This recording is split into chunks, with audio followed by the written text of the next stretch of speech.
ফকিরহাটে শতাধিক শীতার্ত নারী কৃষি ও মৎস্য শ্রমিকের মাঝে শীতবস্ত্র বিতরণ। তথ্যচিত্রে আজিজুল গাজী, বাগেরহাট প্রতিনিধি। বাগেরহাটের ফকিরহাটে কনকনে শীতে খোলা আকাশের নিচে কর্মরত নারী কৃষি ও মৎস্য শ্রমিকদের পাশে দাঁড়িয়েছে কর্মজীবী নারীদের বিশেষ উদ্যোগ।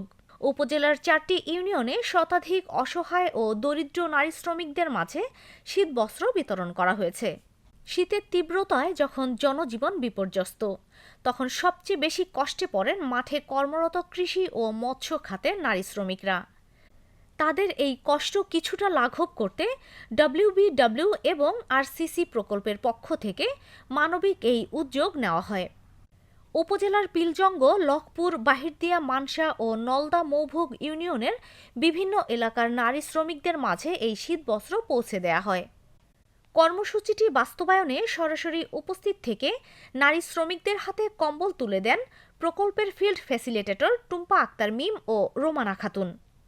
তারা জানান, প্রতিকূল পরিবেশে কাজ করা এই নারী শ্রমিকরা সমাজের অবিচ্ছেদ্য অংশ হলেও প্রায় অবহেলিত থাকেন। তাদের সুরক্ষা ও সুস্থতার কথা বিবেচনায় রেখেই 100টি উন্নতমানের কম্বল বিতরণ করা হয়েছে।